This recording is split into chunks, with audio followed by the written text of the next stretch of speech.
آپ دیکھ رہے ہیں مسائل کا حل چینل۔ بسم اللہ الرحمن الرحیم، الحمدللہ رب العالمین، والصلاة والسلام علی سیدنا و حبیبنا محمد وعلی آلہ واصحابہ اجمعین۔ محترم ناظرین، آج ہم انشاءاللہ 15ویں پارے کا خلاصہ آپ کی خدمت میں پیش کرنے جا رہے ہیں۔ 15ویں پارے میں اس کی ابتدا ہو رہی ہے سورۃ بنی اسرائیل یا سورۃ اسراء کے ساتھ۔ سورۃ بنی اسرائیل میں نبی صلی اللہ علیہ وسلم کا اسراء کا واقعہ، معراج کا واقعہ پیش کیا جا رہا ہے، جس میں مسجد اقصیٰ میں انبیاء کی امامت کرانے کا مقصد کہ اللہ تعالیٰ نے یہ رسالت اور امامت اس نبی کو اور ان کی امت کو سونپ دی ہے، اور تم لوگ کتاب کے یعنی قرآن کے مسئول ٹھہرائے گئے ہو، مگر یہ قوم قرآن کو سمجھتی نہیں، تو مسئولیت کیسے سر انجام دے گی؟ افسوس ہے مسلمان تجھ پر افسوس، بہت افسوس کہ تو قرآن کو سمجھنے اور ترجمے اور تفسیر سے پڑھنے سے کتنا دور ہو گیا۔ دوسرا پوائنٹ، سورہ بنی اسرائیل کی پہلی آیت میں اسراء یعنی رات کی تاریکی میں مسجد حرام سے مسجد اقصیٰ تک کا سفر کیا، جس کے آس پاس اللہ رب العزت نے برکت دے رکھی ہے، اور پھر معراج کروائی۔ سبحان الذی اسریٰ بعبدہ، اللہ تعالیٰ نے فرمایا،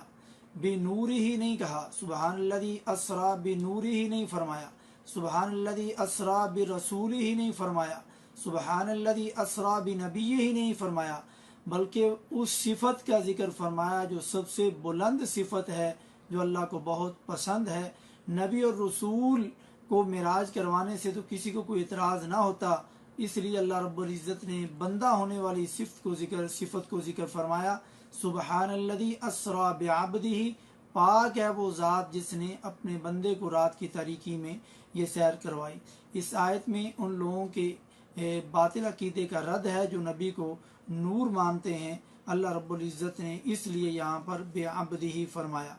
اور یہ معراج جسمانی طور پر جاگنے کی حالت میں انسان اور بندے کو کروائی، سونے کی حالت میں یا خواب میں یا نوری جسم کو نہیں کروائی۔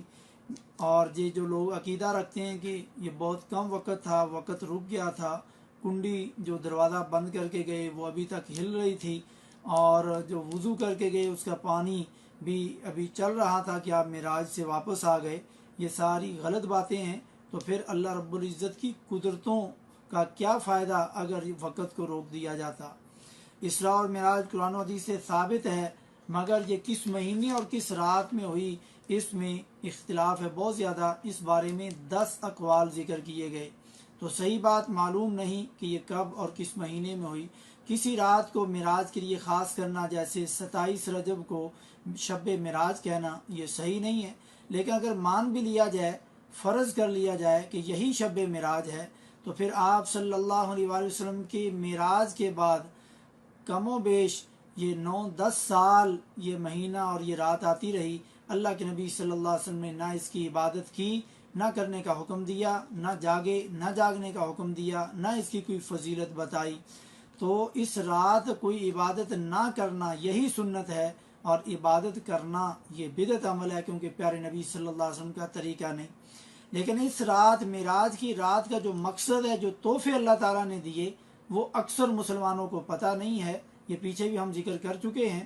تو اللہ تعالیٰ نے 3 تحفے دیے، پہلا تحفہ 5 نمازوں کا، اور دوسرا تحفہ سورہ بقرہ کی آخری 2 آیات دیں، اور تیسرا تحفہ پیارے نبی صلی اللہ علیہ وسلم کا وہ امتی جو ہلاک کر دینے والے کبیرہ گناہ، بڑے بڑے گناہ کر کے اللہ کے پاس آ جائے، اور اس کے اعمال کے اندر، نام اعمال کے اندر شرک والا گناہ نہیں ہوگا، تو اللہ رب العزت یہ سارے گناہ بھی معاف کر دے گا۔ اللہ رب العزت کا یہ کتنا بڑا انعام اور احسان ہے اس امت پر کہ ایک گناہ سے ہر صورت میں بچنے کا کہا، اور باقی گناہوں سے بچتے رہنا، اور فرائض اور احکام، اوامر کا خیال کرنا، اور جن سے منع کیا ان سے رک جانا، تو پھر انشاءاللہ خیر ہی خیر ہے، مگر لوگ اس چیز کو سمجھتے نہیں ہیں۔ تیسرا پوائنٹ، آیت نمبر 4 میں بنی اسرائیل کے عروج و زوال اور فتنہ و فساد کا ذکر کیا گیا۔ چوتھا پوائنٹ، آیت نمبر 8 میں بتایا، یقیناً یہ قرآن جو راستہ دکھاتا ہے وہ بہت ہی اچھا اور سیدھا راستہ ہے۔ پانچواں پوائنٹ، آیت نمبر 9 میں، انسان بڑا جلد باز ہے، اس لیے اپنی ہی ہلاکت کی دعائیں مانگتا ہے، مانگنا شروع کر دیتا ہے، اسی طرح جس طرح وہ بھلائی کی دعائیں کرتا ہے، یہ تو رب کریم کا بڑا فضل اور کرم ہے کہ وہ اس کی بد دعاؤں کو قبول نہیں کرتا، ورنہ جو بری چیزیں وہ مانگتا ہے وہ ضرور مل جاتی اگر اللہ ان کو قبول کر لیتا اور وہ اپنا نقصان کر بیٹھتا۔ چھٹا پوائنٹ آیت نمبر 13 اور 14 میں، ہر انسان کی بھلائی اور برائی کو اسی کے گلے ڈال دیا گیا، اور قیامت کے دن کہا جائے گا خود ہی اپنی کتاب یعنی نامہ اعمال پڑھ لے، آج تو خود ہی اپنا حساب لینے کو کافی ہے، یعنی ہر چیز اس میں موجود پائے گا۔ ساتواں پوائنٹ آیت نمبر 16 میں بتایا گیا عذاب کیوں آتا ہے، جب اس علاقے کے خوشحال لوگ اللہ کے احکامات کی خلاف ورزیاں کرتے ہیں تو عام لوگ بھی دیکھا دیکھی ان کے پیچھے چل کر کے برے کام کرتے ہیں تو پھر اللہ کا عذاب آ جاتا ہے۔ آٹھواں پوائنٹ، دنیا و آخرت کے طلبگاروں کا انجام۔ آیت نمبر 18-19 میں، دنیا چاہنے والوں کے لیے دنیا دے دی جاتی ہے مگر اتنی دنیا نہیں ملتی جتنی وہ خواہشیں کرتے ہیں، مگر ان کے لیے پھر جہنم لکھتی جاتی ہے، اور جو آخرت کا ارادہ رکھتے ہوں اور کوششیں بھی کرتے ہوں تو اللہ تعالیٰ کی ان کے ہاں بڑی قدردانی ہے۔ لیکن اگر دنیا اور آخرت دونوں مانگی جائیں تو جائز اور خیر کا عمل ہے اور صحیح ہے، مگر آخرت زیادہ مانگنی چاہیے۔ نواں پوائنٹ آیت نمبر 23 میں، والدین کے ساتھ حسن سلوک کرنے کا کہا گیا، اور تیرے پروردگار نے صاف صاف یہ حکم دے دیا ہے کہ تم اس کے سوا کسی کی عبادت نہ کرو اور ماں باپ کے ساتھ احسان کرو، اگر تیری موجودگی میں تیری زندگی میں دونوں یا ایک بڑھاپے کو پہنچ جائیں تو ان کے آگے اف بھی نہ کہنا اور نہ انہیں ڈانٹنا، اور ان کے ساتھ ادب و احترام سے بات چیت کرنا۔ والدین کے ساتھ حسن سلوک اور ادب کی اہمیت واضح کرنے کے لیے اللہ رب العزت نے اپنی عبادت کے ساتھ دوسرے نمبر پر اس کا ذکر فرمایا،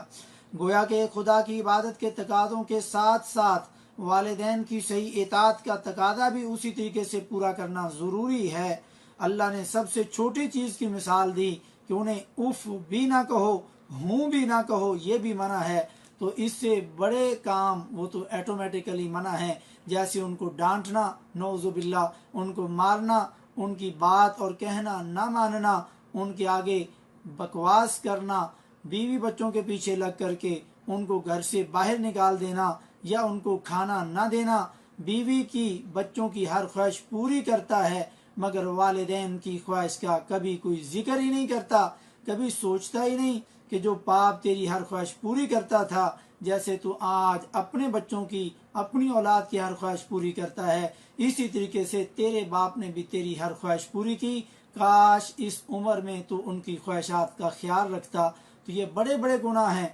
تو انسان کو سمجھنا چاہیے کہ اللہ نے شرک کو سمجھانے کے لیے بڑی چیزوں کی مثال دی، نبیوں کی مثال دی، اگر وہ بھی شرک کریں تو اللہ تعالیٰ ان کو معاف نہیں کرے گا، اور والدین کی نافرمانی اور فرما برداری میں سب سے چھوٹی چیز کی مثال دی کہ انہیں اف بھی نہ کہنا، یہ گناہ ہے، اس سے بڑا کوئی کام کرو گے وہ تو ایٹومیٹیکلی گناہ ہے۔ 10واں پوائنٹ، والدین کے لیے دعا کرنا۔ آیت نمبر 24 میں والدین کے ساتھ اچھا اور پرشفقت معاملہ رکھنا اور ان کے لیے دعا کرتے رہنا، رب ارحمہما کما ربیانی صغیرا، کیا میرے پروردگار جس طرح انہوں نے بچپن میں میری پرورش کی اور مجھ پر رحم کیا، تم بھی اس طرح ان پر رحم فرما۔ 11واں پوائنٹ آیت نمبر 27 میں، اپنے مال کو بے جا فضول خرچی میں خرچ نہ کرو، نہ برے کاموں میں خرچ کرو، یہ تبذیر ہے اور فضول خرچی کرنے والے کو شیطان کا بھائی قرار دیا گیا۔ 12واں پوائنٹ، کنجوسی اور فضول خرچی دونوں بری چیزیں ہیں۔ آیت نمبر 29 میں، فضول خرچی کرنے والا بھی آخر میں پچھتائے گا اور کنجوسی کرنے والا بھی اپنے آپ کو ملامت کرے گا، تو انسان کو میانہ روی سے چلنا چاہیے۔ 13واں پوائنٹ آیت نمبر 30 میں، رزق اور روزی کم یا زیادہ دینا یہ صرف ایک اللہ کے اختیار میں ہے۔ 14واں پوائنٹ آیت نمبر 31 میں، غریبی اور فقر کی وجہ سے اپنی اولاد کو قتل نہ کرو، یعنی خاندانی منصوبہ بندی نہ کرواؤ، انہیں بھی ہم روزی دیں گے اور آپ کو بھی روزی اور رزق دیتے ہیں، یقیناً ان کا قتل کرنا کبیرہ گناہ ہے۔ خاندانی منصوبہ بندی کروانا یا حمل کو ضائع کروانا، اور مرد حضرات بہتر تعلیم و تربیت کے نام پر اولاد کم لیتے ہیں اور خواتین اپنے حسن کو برقرار رکھنے کے لیے اس قتل کے جرم کا ارتکاب خاندانی منصوبہ بندی کے نام سے کرتے ہیں، والعیاذ باللہ۔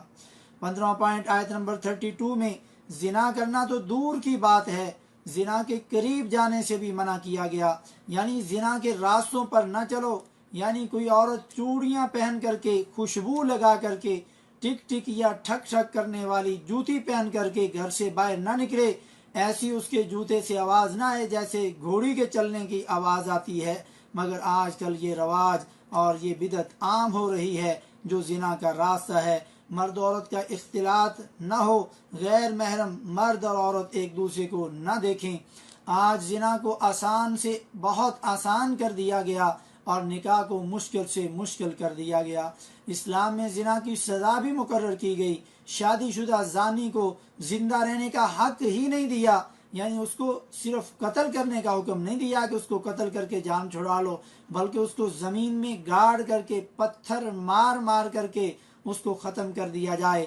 اور چاہے وہ مرد ہو یا عورت، اور اگر وہ غیر شادی شدہ ہوں تو ان کو مرد اور عورت کو 100 کوڑے لگائے جائیں۔ مگر آج عورت کو تو کوئی کچھ نہیں کہتا، مگر مردوں کو تھوڑی بہت سزا دے کر کے چھوڑ دیا جاتا ہے۔ یہ اللہ کی حدوں سے تجاوز کرنا ہے۔ 16واں پوائنٹ آیت نمبر 33 میں، کسی کو ناحق قتل نہ کیا جائے، اللہ نے اس کو حرام کر دیا ہے، اور حق کے ساتھ قتل کرنے سے مراد قصاص کرنا ہے، بدلہ لینا ہے۔ اور آیت نمبر 34 اور 35 میں وعدوں کو اور ناپ تول کو پورا کرنے کا حکم دیا گیا، اور یتیم کے مال کے قریب بھی نہ جائیں، اس کو ناحق طریقے سے نہ کھائیں۔ 17واں پوائنٹ آیت نمبر 36 میں، دلیل کے بغیر کوئی موقف اختیار نہ کیا جائے، جس بات کا علم نہ ہو اس کے پیچھے نہ پڑو، یعنی بدگمانی سے بچو، کسی کی ٹو میں نہ لگے رہو، اور بغیر علم اور دلیل کے کسی بات پر عمل نہ کرو۔ 18واں پوائنٹ، 3 چیزیں علم کا ذریعہ ہیں، آنکھ، کان اور دل، اور قیامت والے دن ان کے بارے میں سوال کیا جائے گا۔ کیا کان نے سنا تھا، آنکھ نے دیکھا تھا، دل نے جانا تھا، جس کے پیچھے پڑے ہوئے تھے یا جن پر عمل کر رہے تھے؟ کیا عمل کرنے سے پہلے ان کی تحقیق کر لی تھی؟ دنیا کی ہر بات کی مرضی اور تحقیق خود کرتا تھا، خود اپنے آپ کو فن خواں بنتا اور سمجھتا تھا، اور دین کے معاملے میں جہاں دین سیکھنے کا موقع ہو فقیروں کی طرح بن کر کے بیٹھ جاتا تھا۔ جو کرو سب ٹھیک ہے، کتنا یہ بے عقل انسان ہے دین کے لحاظ سے۔ 19واں پوائنٹ آیت نمبر 37 میں، زمین پر اکڑ کر کے چلنے سے منع کیا گیا، بلکہ عاجزی اور انکساری سے چلنے کا طریقہ بتایا گیا۔ اسی اکڑ اور تکبر کی وجہ سے قارون کو اس کے خزانوں کے ساتھ زمین میں دنسا دیا گیا۔ 20واں پوائنٹ 41 نمبر آیت میں فرمایا، ہم نے قرآن میں ہر چیز کو ہر طرح سے واضح کر دیا کہ لوگ سمجھ آئیں، یعنی مثالیں دے کر کے، واقعات سنا کر کے، قصے بیان کر کے، دلائل دے کر کے، مگر اس سے تو ان کی نفرت ہی بڑھتی ہے، وہ نصیحت نہیں پکڑتے۔ 21واں پوائنٹ آیت نمبر 42 میں، ایک سے زیادہ معبود اور خدا ہوتے تو ضرور وہ مالک عرش کی راہ ڈھونڈ نکالتے، یعنی لڑائیاں ہوتی ایک دوسرے کے خلاف، یا مشرکین کے باطل عقیدے کی طرح وہ بھی اللہ کا ویسے قرب حاصل کرنے کی کوشش کرتے جیسے مشرکین کرتے ہیں۔ 22واں پوائنٹ آیت نمبر 44 میں، ہر چیز اللہ کی تسبیح اور حمد و ثنا بیان کرتی ہے، ایسی کوئی چیز نہیں جو اس کی تعریف اور تسبیح بیان نہ کرتی ہو، یہ اور بات ہے کہ تم سمجھ نہ سکو۔ جیسے سورہ صاد کی 18 نمبر آیت میں، داؤد علیہ السلام کے ساتھ پہاڑ بھی صبح شام کی تسبیح بیان کرتے اور ان کو ان کے تابع کر دیا تھا۔ اور سورہ بقرہ کی 74 نمبر آیت میں، بعض پہاڑ اللہ کے ڈر سے گر پڑتے ہیں، اور تیسرے مقام پر چونٹیاں بھی اللہ کی تسبیح بیان کرتی ہیں، مگر انسان کسی اور کی تعریفوں میں لگا ہوا ہے اللہ کو چھوڑ کر کے۔ 23واں پوائنٹ آیت نمبر 46 میں بتایا گیا کہ اللہ کی توحید سے نفرت کر کے بھاگ جاتے ہیں، پھر ہم نے ان کے دلوں میں پردے ڈال دیے اور ان کے کانوں میں بوجھ، اور جب تو صرف ایک اللہ کا ذکر اس کی توحید کے ساتھ کرتا ہے تو وہ روح گردانی کر کے پیٹھ پھیر کر کے بھاگ جاتے ہیں۔ یہ توحید سے نفرت نہ کرتے، ایسے افعال نہ کرتے تو شاید ہدایت پا جاتے۔ 24واں پوائنٹ آیت نمبر 53 میں، زبان کا استعمال بہت اچھے طریقے سے کریں، اچھی بات منہ سے نکالیں، یعنی احتیاط کے ساتھ بولیں، آپس میں بھی اور غیر مسلم کے ساتھ بھی محبت اور شفقت سے پیش آئیں، کیونکہ شیطان آپس میں فساد ڈلواتا ہے۔ اور پیارے نبی صلی اللہ علیہ وسلم نے بھی فرمایا، جو دانتوں کے درمیان زبان اور ٹانگوں کے درمیان یعنی شرمگاہ کی مجھے ضمانت دے، میں اس کو جنت کی ضمانت دیتا ہوں۔ اور یہی یہ دونوں چیزیں فتنے کا باعث ہیں۔ 25واں پوائنٹ، پہلی قومیں بھی ولیوں کی پوجا کرتی تھی، صرف بتوں کے پجاری نہیں تھے، جیسا کہ آیت نمبر 56 میں اللہ نے فرمایا، اللہ کے ساتھ جن کو معبود سمجھ رہے ہو ان کو پکارو، لیکن نہ تو وہ تم سے کوئی تکلیف دور کر سکتے ہیں اور نہ تمہاری تکلیف کو بدل سکتے ہیں۔ 26واں پوائنٹ، آیت نمبر 57 میں جنہیں وہ پکارتے ہیں وہ خود اپنے رب کے تقرب کی جستجو میں رہتے ہیں کہ کون زیادہ نزدیک ہو جائے اور کیسے وہ اللہ کے نزدیک ہو جائیں۔ یہ تو ان کی اپنی حالت ہے، وہ تمہاری پریشانی کیسے دور کر سکتے ہیں، تمہیں رب کے کیسے قریب کر سکتے ہیں۔ رب کا قرب نیک اعمال کے ذریعے ہوگا جو قرآن و حدیث سے ثابت ہوں۔ دین میں صرف 3 وسیلے جن کے ذریعے آپ دعا کر سکتے ہیں جو قرآن و حدیث سے ثابت ہیں، ان کے علاوہ تمام قسم کے وسیلے بدعات ہیں۔ پہلا جائز وسیلہ اللہ کے مقدس ناموں کے ذریعے اللہ سے دعا کر سکتے ہیں، وسیلہ طفیل یا صدقہ ایک ہی چیز کے نام ہے۔ دوسرا اپنے نیک اعمال کے وسیلے سے، جیسا کہ صحیح بخاری کے اندر ہے۔ اور تیسرا کسی زندہ نیک بندے سے دعا کروانا۔ لیکن نبی صلی اللہ علیہ وسلم کی ذات کا وسیلہ یا واسطہ دعا میں دینا یہ بدعت ہے، پیارے نبی صلی اللہ علیہ وسلم اور صحابہ کا طریقہ نہیں۔ مگر آپ صلی اللہ علیہ وسلم سے آپ محبت کرتے ہیں، آپ کی اطاعت اور فرما برداری کرتے ہیں، آپ کی بات پر کسی اور کی بات کو ترجیح نہیں دیتے، تو یہ تینوں آپ کے نیک اعمال ہیں۔ آپ ان کے ذریعے رب سے دعا کر سکتے ہیں، ان کے واسطے اور طفیل سے، کہ اللہ میں تیرے نبی سے سب سے زیادہ محبت کرتا ہوں تیرے بعد، اے اللہ تو اس محبت کے صدقے میں میری فلاں پریشانی اور مصیبت دور فرما۔ اور یہ آپ کا نیک عمل ہے اور نیک عمل کے وسیلے سے دعا کی جا سکتی ہے۔ 27واں پوائنٹ، آیت نمبر 67 میں سمندروں میں مصیبت پہنچتے ہی جنہیں تم پکارتے تھے تو سب گم ہو جاتے ہیں، صرف وہی اللہ باقی رہ جاتا ہے، پھر جب وہ تمہیں خشکی کی طرف بچا لاتا ہے تو تم اس سے منہ پھیر لیتے ہو۔ 28واں پوائنٹ، آیت نمبر 70 میں ہم نے اولاد آدم کو بڑی عزت اور اکرام دیا اور انہیں خوشی اور طری کی سواریاں دیں اور انہیں پاکیزہ چیزوں کی روزیاں دیں اور اپنی بہت ساری مخلوقات میں اس کو فضیلت دی۔ آیت نمبر 71 میں قیامت کے دن ہم ہر جماعت کو اس کے پیشوا اور امام سمیت بلائیں گے۔ امام سے کیا مراد ہے، اس میں اختلاف ہے۔ بعض نے نبی اور پیغمبر مراد لیا ہے، بعض نے اس سے آسمانی کتابیں مراد لی ہیں اور بعض نے اس سے نامہ اعمال مراد لیا ہے، اور اسی کو امام ابن کثیر اور امام شوکانی رحمہم اللہ نے ترجیح دی ہے۔ اور بعض نے اس سے مراد نبی لیے ہیں اور بعض نے اس سے امام سے مراد اعمال لیے ہیں اور بعض نے اس سے امام فقہا مراد لیے ہیں جس کی طرف وہ اپنی نسبت کرتے ہیں۔ اب ان میں سے آپ پر ہے کہ آپ کس کی طرف اپنی نسبت کرتے ہیں، اپنی نسبت نبی پیغمبر کی طرف کرتے ہیں یا کسی اور کی طرف کرتے ہیں، انہی نسبتوں سے بلایا جائے گا۔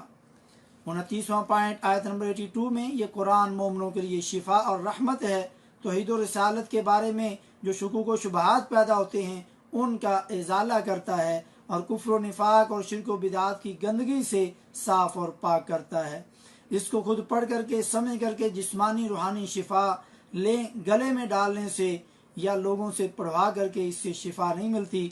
آپ سورہ فاتحہ، معوذتین، آیت الکرسی وغیرہ کا اپنے آپ کو دم کریں، مگر لکھ کر کے ڈالنے میں اختلاف ہے۔ بعض کہتے ہیں کہ قرآنی تعویذ لٹکانا جائز ہے، لیکن جو ہندسوں والا تعویذ ہے یا قرآن کے علاوہ کسی اور کی چیز کا تعویذ ہے وہ تو بالکل شرک ہے، لیکن جو قرآنی تعویذ ہے اس میں اختلاف ہے، لیکن اس میں بھی راجح اور صحیح بات ہے یہ نہیں پہننا چاہیے۔ بندے کو اپنا عقیدہ صرف ایک رب کے ساتھ مضبوط کرنا چاہیے۔ اور اگر یہ قرآن لکھ کر کے پہننے کے لیے آیا ہے تو قرآن میں شہد کو شفا کہا گیا ہے، تو کیا آپ شہد کو کبھی چھوٹی سی ڈبی یا شیشی کے اندر ڈال کر کے گلے میں ڈال لیں گے کہ اس سے آپ کو شفا مل جائے؟ نہیں، وہ کھانے سے ہوگا۔ اسی طریقے سے قرآن کو پڑھنے اور سمجھنے سے اس سے شفا ہوگی، نہ کہ اس کو تعویذ بنا کر کے گلے میں ڈالنے سے شفا ہوگی۔